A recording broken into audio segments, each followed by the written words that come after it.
Christopher Leon Johnson here. So I'm at DuPont Park, DuPont Franklin Street. So I'm here with Françoise Olivas, and we're going to walk through West Street. So what you got to say? So first I want to say thank you for coming here. I think it's really important for people to know that residents of West Street have been trying to get DOT and our elected officials to come to West Street to do a walkthrough because of all of the traffic issues for 3.5 years. So for 3.5 years we have been ignored. And I think as you've kind of seen with some of the McGinnis stuff, it goes a step further where our elected officials, most of whom are women, have been complicit to the abuse of women and seniors. But I think right now, let's focus on all the issues here, because there are a lot. All right, so let's go. Let's start. Let me take this off. So let's start now. Let's go. So I just want to, if you can do like a zoom of this. Yeah, all right, so this is the park. This is DuPont Street. This is DuPont Park. DuPont Park. So this is the blue slips. Yeah.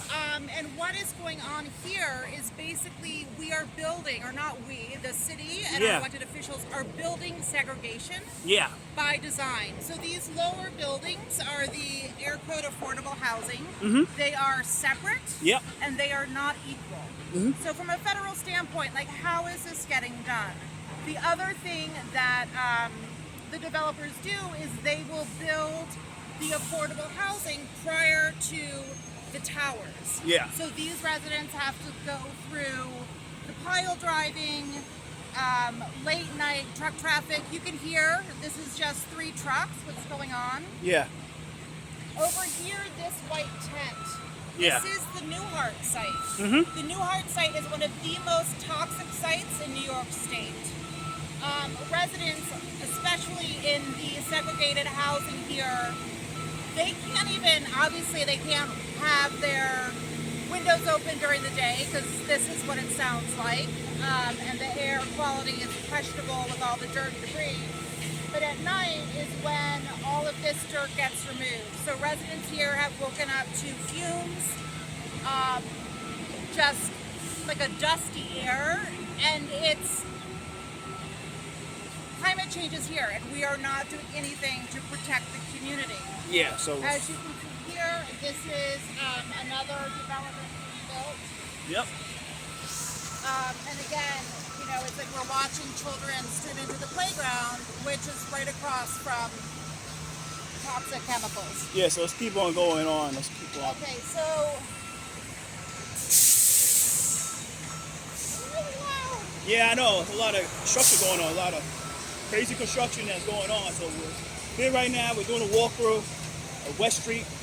And West Street, by the way, DuPont Park.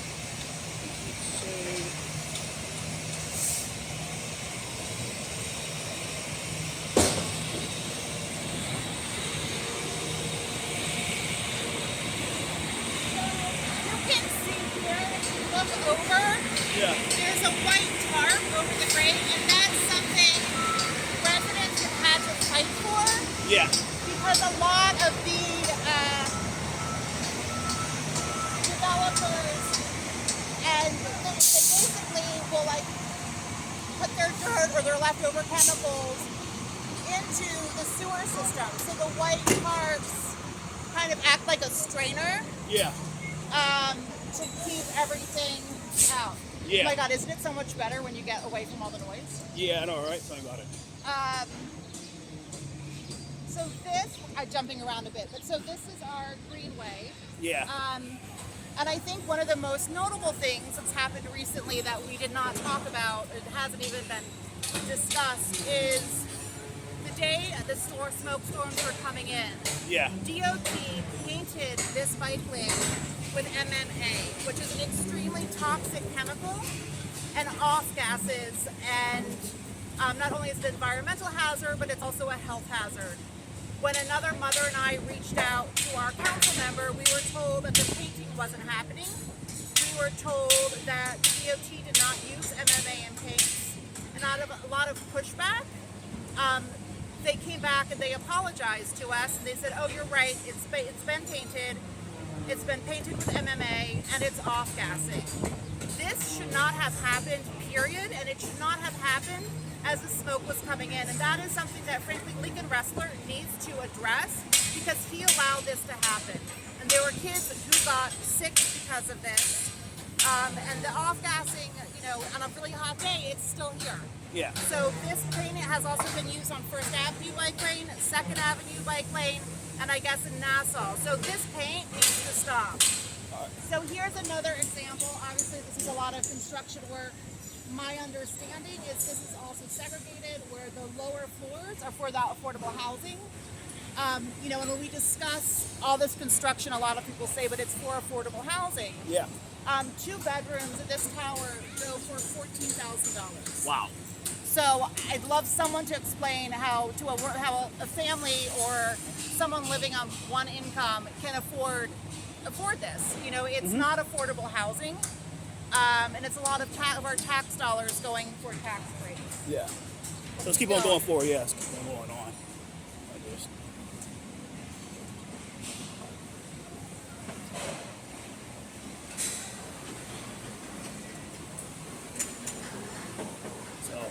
Walking down West Street right now.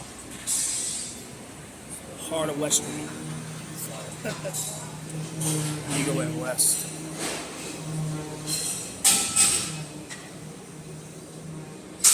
I also think, let's get past this way. Yeah, no problem.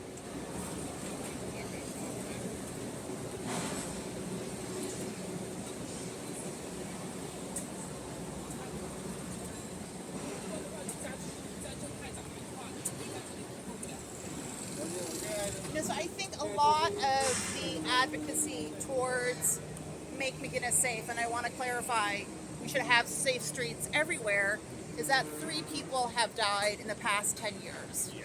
So on West Street, we have not, you know, had as many traffic fatalities. Yeah.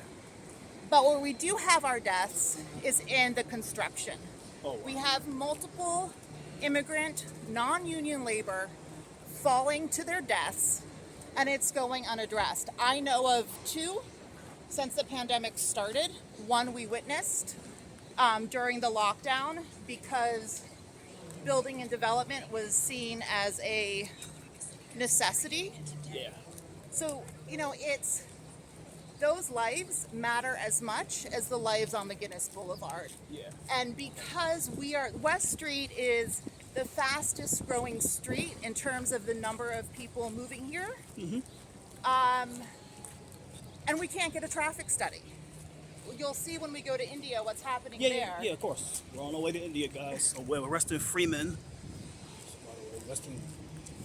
So we have the Walton film trucks here. You know, I will say they've been great neighbors. I think it's really important to support the creative class in New York City. Yes. To support union jobs. You know, you look at the restaurant industry, which has seen a lot of help and support from tax breaks and outdoor dining, which, yes, obviously needed to happen in the height of the pandemic. But the restaurant industry as a whole does not pay a livable wage. Yeah.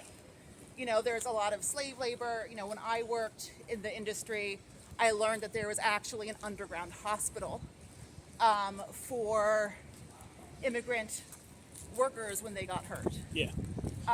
So it's kind of like every human is a human and deserves a good, healthy life. Yeah.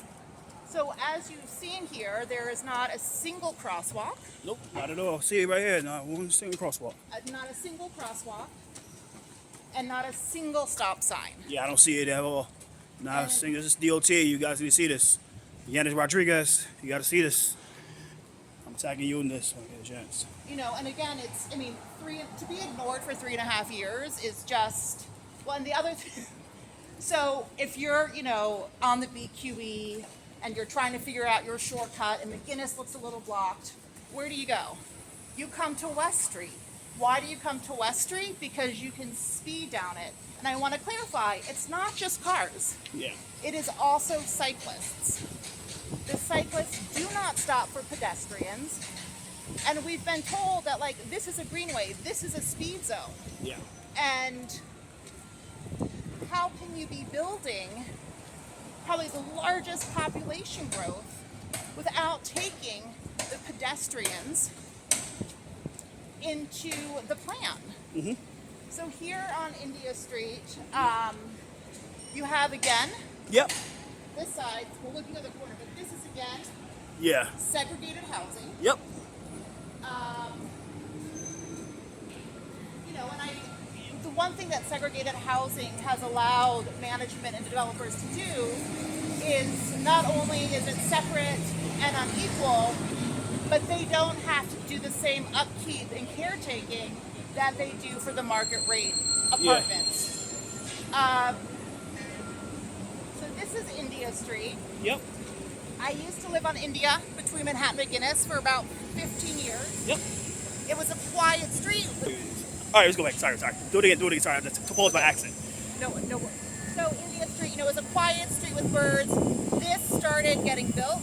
Yep. India Street became packed, trucks at all hours. And then there is the ferry at the end of this block. Yeah, I think it's over here. It's a ferry. As well as, I believe, a city bike dock.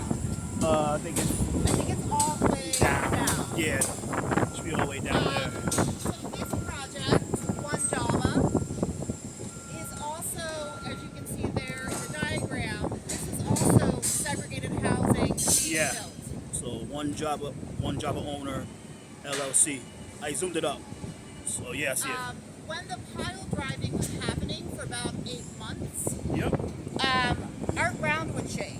Yep. Oh wow. Like this. The ground would shake and it was like living through an earthquake. You have all the residents here in the smaller houses. Our building was complaining. Nothing was done until the pile driving was over. So the public safety was not put at the forefront. We have met with Lincoln Wrestler and asked about, you know, we really need to have a conversation of, is this pile driving the right thing to be doing in a flood zone? How does this affect mental health when you're the ground, like you're living in an earthquake for 8 months? You know, this is kind of nothing what you're hearing behind me. Yeah. So we've been advocating for a crosswalk and a stop sign here. Yeah, I don't see it here. Yeah, you should have one here.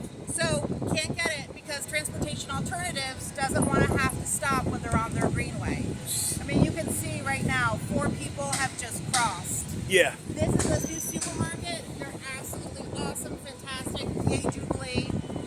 But they do bring in truck traffic with deliveries. So sometimes in the morning you have people walking to the ferry. You have the city bikers. You have just people walking up to the G line on India Street. This is heavily trafficked and we can't get a pedestrian crosswalk or a stop sign. Let's keep going. It's going to get loud again. Yeah, gotcha. So yeah. It looks like the only way we can walk is on a bike lane. This is actually one of the safer things. I do think One Java has really been trying to work with the community. So they, you know, a clearer green bike lane, and then this is the street sidewalk. But, you know, we joke, those of us that live here, we joke, we call it the Wild West. And it's really because, like, anything goes. But we need, you know, the head of the DOT. I mean, we've been ignored for 3.5 years.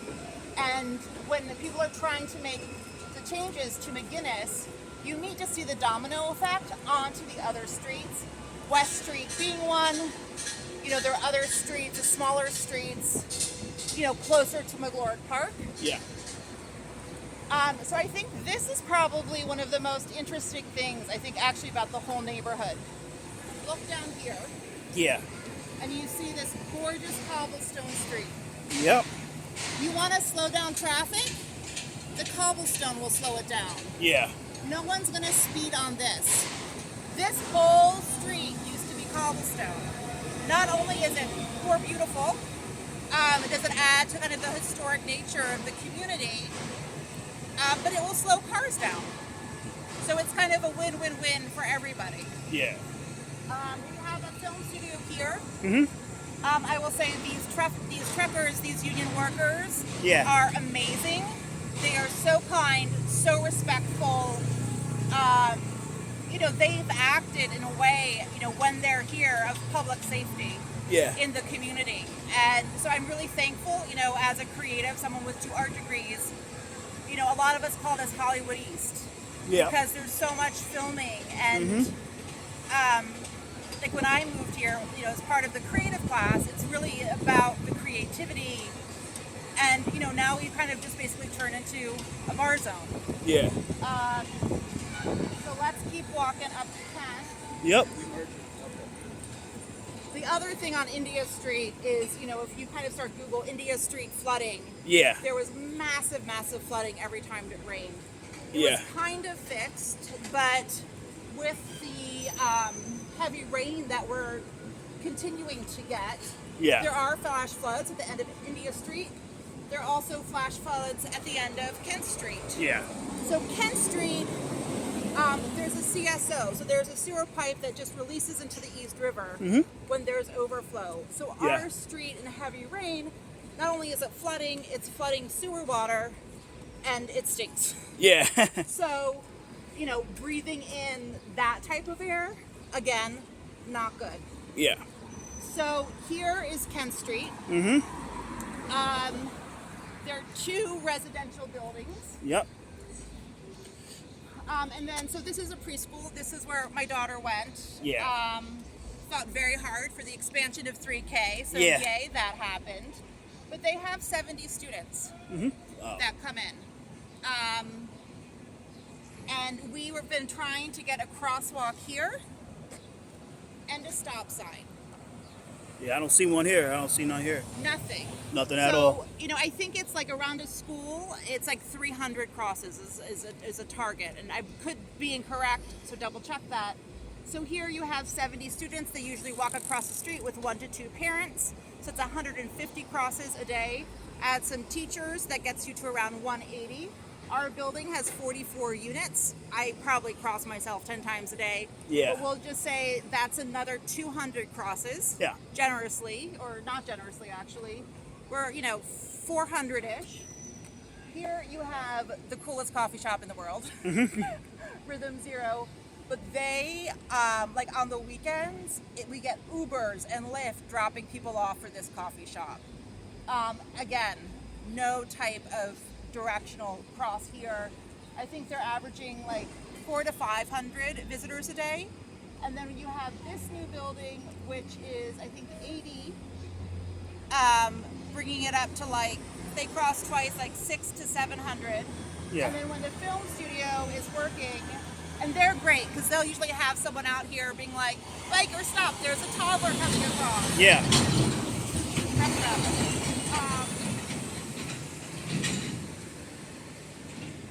But, you know, it's close to 1,400 crossings. You know, I wrote it down. I gave it to Dan Wiley from Nydia's office. But, you know, crickets. And you can't ignore the fastest growing street in our community and say that, like, we don't deserve safe streets as well. There was recently a huge accident here on Java.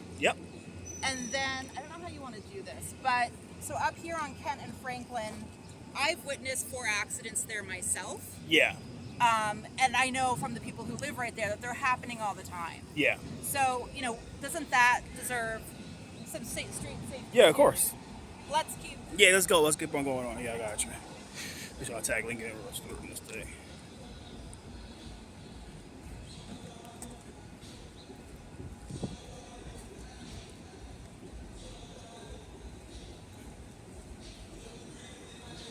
So, how you feel about this so far? Good. Is it recording still? Yeah, it's still recording. Oh, yeah, no, good. I'm just thankful to, like, get it out there that, like, you know, we've been so ignored. You know, we've been ignored longer than, you know, the conversation about McGinnis Avenue. And, you know, there seems to be that everything is reactionary. Instead of being proactive. So this cyclist just ran the stop sign. Oh, damn. Wow, I think I missed it, but... Going the wrong way, down a one-way. Oh, wow. And this is DOT. Yep. It's crazy. I mean, but so crosswalk, stop sign. Yeah. Yay. Nothing. This took us 3.5 years to get. Oh, wow. So, you know, to spend that much time just for what should be done. The other thing you can see here, there's a city bike rack. Yeah. So residents work, sorry, it's getting sunny. Residents work really, really hard with the developers, because what would happen is there would be like 12 blocks of trucks. Yeah. Starting at 4 a.m. So, you know, they're sitting there and they're idling. Our air becomes black by like 6 o'clock. So we worked with former council member Levin. Yeah. And we kind of had like a staging station where trucks would wait. They would not be in the bike lane. Yep. So when this was proposed by council member Kressler, I mean, I spoke directly to his office and I was like, hey, this has been staging. Like, we are, you know, trying to keep the bike lane and the West Street less congested. And clearly, you know, living here, it doesn't matter. Yeah. But we did get a stop sign and a crosswalk. Yeah, I see it.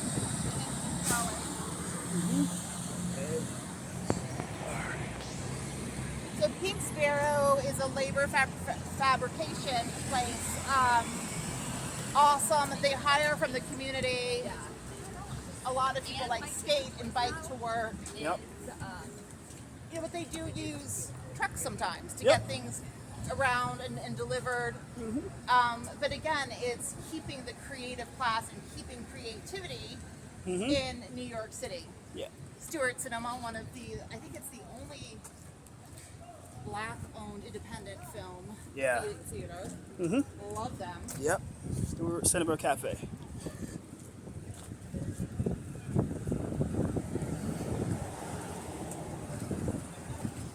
So Milton Street, What's the Milton?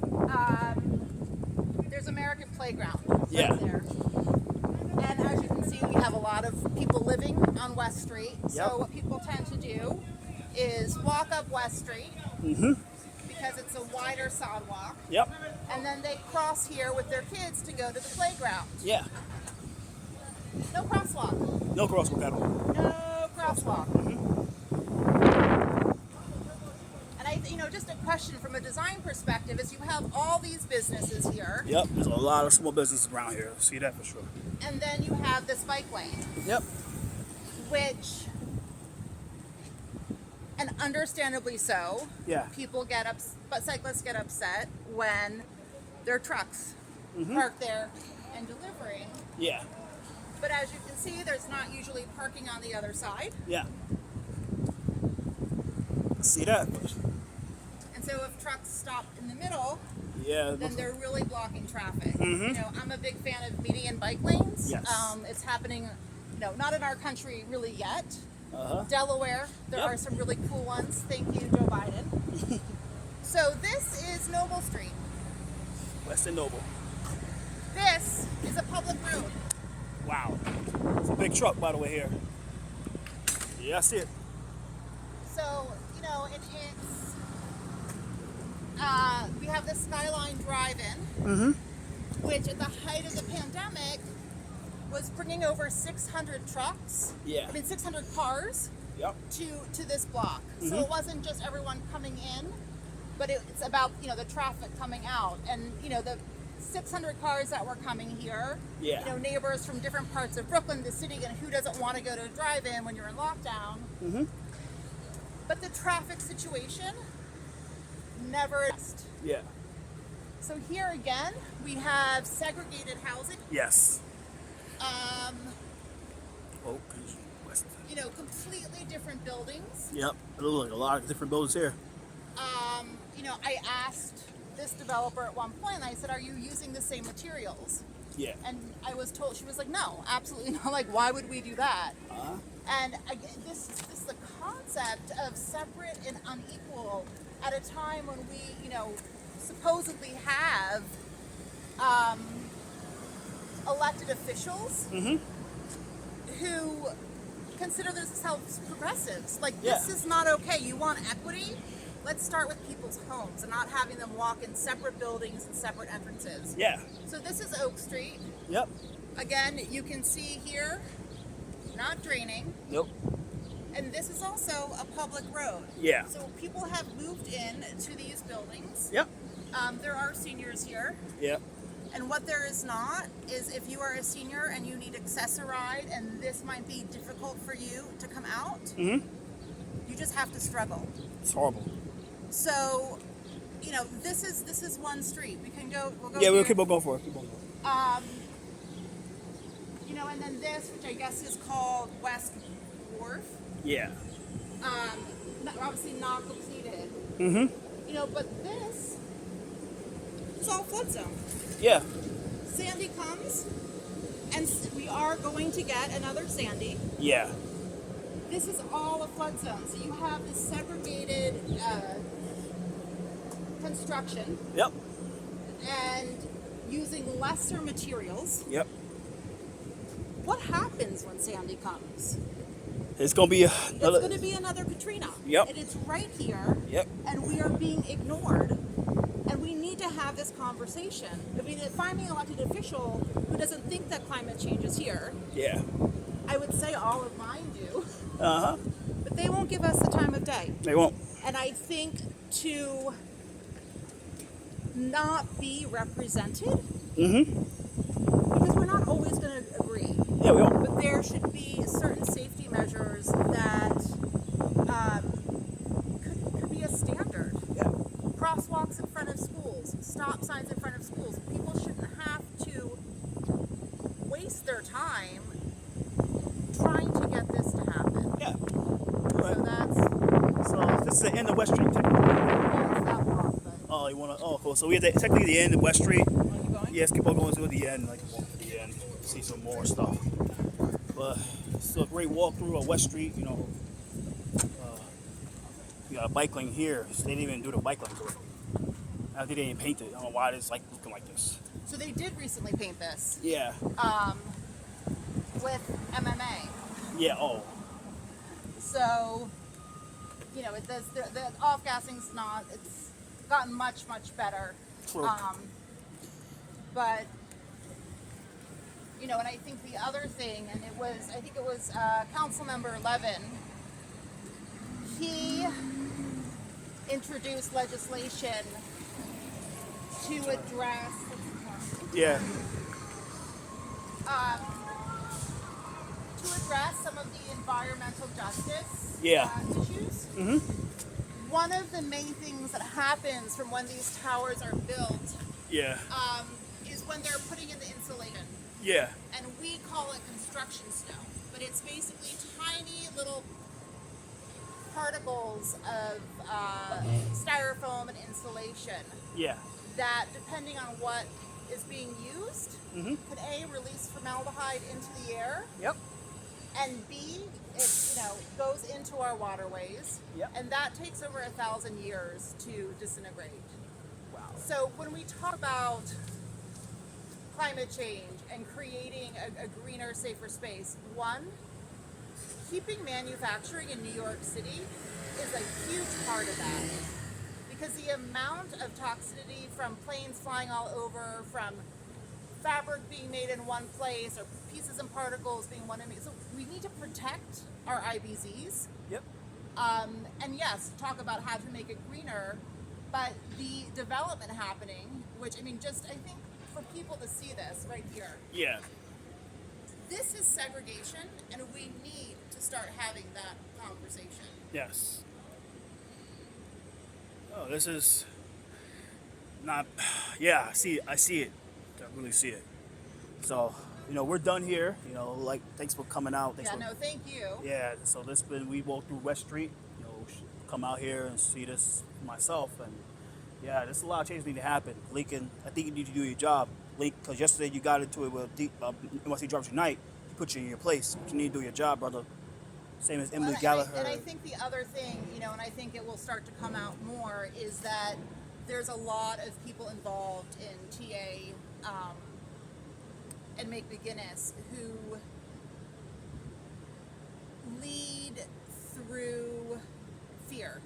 Yeah. And there's been a lot of harassment, a lot of abuse, frankly, towards women and seniors.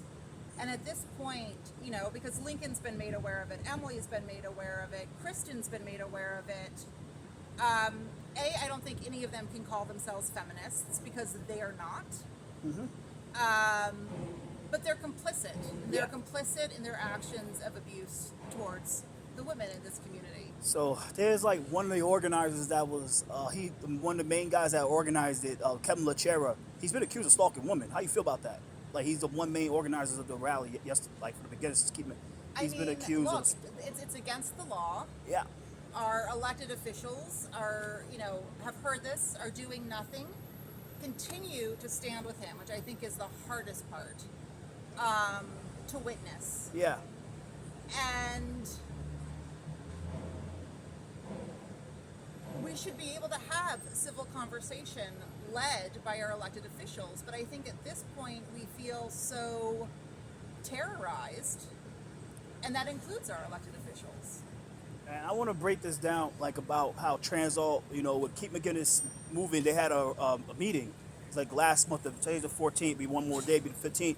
They had a meeting, and Transalt was harassing everybody. You was right about, you was on point how they harassed people. They harassed the Brooklyn Chambers CEO, and then they had another try to get inside they were trying to bum rush inside the building for the Keep McGinnis moving meeting with the county chair and Argentinos. How you feel about that? Like they try to. I mean, it's what they do, you know, and I feel like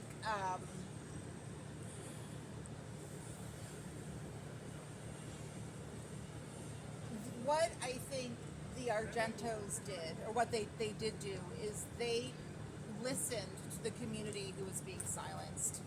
They listened to the women who have been stalked, harassed, and threatened. And they said, we're going to create a safe space. They have the stage space, and they did that. You know, this, I think it's even like a media, you know, I mean, I've gotten to the point where there's news outlets, and I use the word like news outlets generously, because it's really become propaganda. You know, it's not real journalism. Look, I grew up in DC, you know, Woodward and Bernstein. I'm older than I'd like to acknowledge sometimes. But that's real journalism. What's happening now is total and complete propaganda, and it's terrifying. You know, it's really terrifying. So yeah, I appreciate it. And one more thing, how you feel like they said that the council members are like real captive to Transalt? How you feel about that? Like Lincoln Wrestler and Lincoln Wrestler. There must be a lot of money there. It's disheartening to have people who don't live in your community pretend that they represent your community, and you know, to go to community board meetings where you can't speak, where people who don't live in the district are given the opportunity to speak before residents. Yeah. You know, we have, you know, I would say the biggest issue here is we have a huge population growth. And it's not like, you know, in the one Java, that corner, that building alone, there's also I think a condo building going up. That's going to bring 3,000 people to the block. Yeah. You already have another tower. So we're going to say 6,000 people exiting on India Street. We don't have the G-train structure for that. We don't have the ferry structure for that. Sometimes people are going to take cars. Yeah. You know, I currently don't even have a driver's license. Have lived in the city for August, will be 31 years, and have never owned a car. I used to be an avid cyclist until delivering my daughter, and my body has still not recovered. Yeah. But it's, you know, I grew up in DC and I rode my bike all around, and part of the reason why I was able to do that in the 80s is because there was a thought out process of creating safe bike lanes. And what is happening now with transportation alternatives, it feels like, is they're like, hot button street here, hot button street there, Yep. as opposed to really looking at it and building a safe network of bike lanes. And as someone who, recently, well, my daughter is almost 6, but I know a lot of working families who have lived here forever, and then they get cars afterwards, because taking a 3-year-old, you're trying to get to the Museum of Natural History. Yep. It's 3 trains. The G train does not run all the time. They're also trying to move the B62 Yeah. to McGinnis, which doesn't make sense, because then where are people loading and offloading? Yep. And McGinnis, you also have to remember, that used to be our evacuation route. Yeah. During Sandy, because I sat on my stoop at one point when the water started receding, McGinnis was a raging river. Yeah. This, where we are, all under water. Mm-hmm. What is the evacuation route? And what's the plan? We should have an action plan now. Yeah. For when the next Sandy comes. That should be a no-brainer. We don't have one. Would love to know what it is. So, to end this off, how do you feel? I know yesterday, I think you saw NYC Drivers Unite, he pointed out how the CEO of Transalt made almost $250 million. How do you feel about that? These guys make these high amount of salary, but they want this stuff here. I mean... They make more than council members, to be exact. But while they pushing... Look, everybody wants to make a good salary, but I think when you're doing it in a way that's sacrificing your neighbors, Yep. And their well-being, whether it's air, whether it's, living in a construction zone, but I think you have to follow the money. You have to look at the money. You have to say, what is this spider web of connections that is so strong that residents are being ignored, that residents are being stalked and harassed, and asking for help from their electeds. And not only are they not getting help,